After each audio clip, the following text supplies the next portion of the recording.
இரக்கங்களின் பிதாவும் சகலவித ஆறுதல் தேவனுமாக இருக்கிற கர்த்தராகிய இயேசு கிறிஸ்து நாமத்திலே வாழ்த்தி வரவேற்கிறேன்.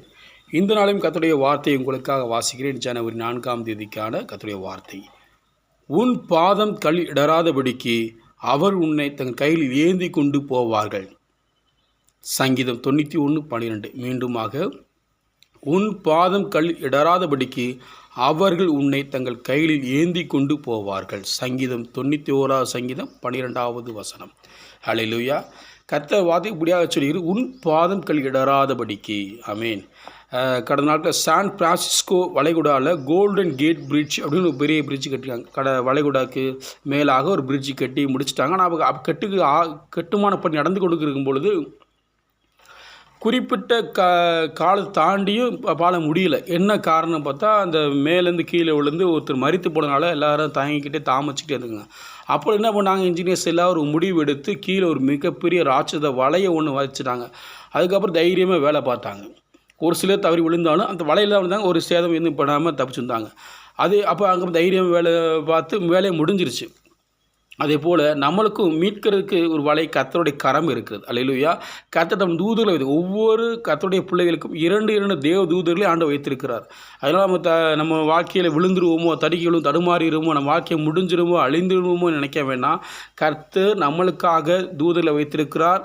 நம்மை ஏந்தும்படியாக தப்புவிக்கும்படியாக வார்த்தையும் கொடுத்துருக்கார். அல்லேலூயா. விசுவாசத்தையும் கொடுத்துருக்காரு.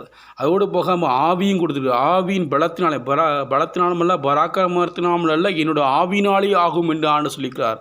ஆனால் ஆவியில் ஜெபிக்கிற பொழுதும் உங்கள் வாழ்க்கையில் நன்மை ஆகும். அதே போல் நான் சொல்ல ஆகும், நான் கட்டளை நிற்கும். அவர் வார்த்தையை சொல்லும் பொழுதும் ஆகும். ஆமேன். அவர் வார்த்தை வேதத்தை சொல்லும் பொழுதும் நன்மை உண்டாகும். ஆவியிலே ஜெபிக்கும் போது நன்மை உண்டாகும். அவர் விசுவாசிக்கும் பொழுதும் நன்மை உண்டாகும். நன்மை கிருமி வாழ்க்கை தொடரும். அதனால் நம்ம ஏதாவது வாழ்க்கையில் பிஸ்னஸ் தொடங்கும் பொழுது பார்த்திங்கன்னா நிறைய நாட்கள் எல்லாம் ஏகாம்பரமாக நிறைய பேசுவாங்க. பார்த்தீங்களா, ஒரு பிஸ்னஸோ ஒரு படிப்பையோ இல்லை எதிர்காலத்தை குறித்து நடக்கும்போது அதெல்லாம் ஒன்றும் நடக்காதுங்க. அதெல்லாம் எனக்கு தெரிஞ்சு இவங்க வாழ்க்கை அப்படி நடந்துச்சு, இவங்க வாழ்க்கை நடந்துச்சு, அப்படிலாம் சக்ஸஸ் ஆகாது, 100ல் ஒருவருக்கு ஆகுங்கன்னுவாங்க. ஆனால் அந்த வார்த்தையில் கேட்கக்கூடாது. கர்த்தரோட சத்தத்தை கேளுங்க.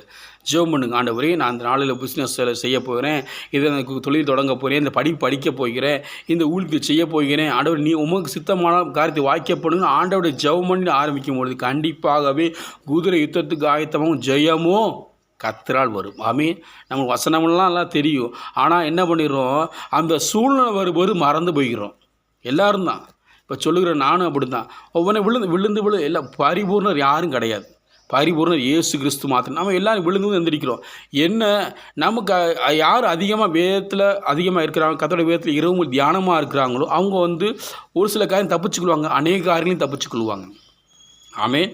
நம்ம அந்த கர்த்தருடைய வேத தியானமாக இருந்து ஆவியில் அழகு கொண்டு இருக்கிற பொழுது கண்டிப்பாக நம்ம வாழ்க்கையில் நன்மை கிருபை தொடரும். அல்லேலூயா. கிருபையும் சத்தியமும் உங்களோடு சூழ்ந்து இருப்பதாக கர்த்தர் தாமே உங்களை ஆசீர்வதிப்பாராக. ஆமேன்.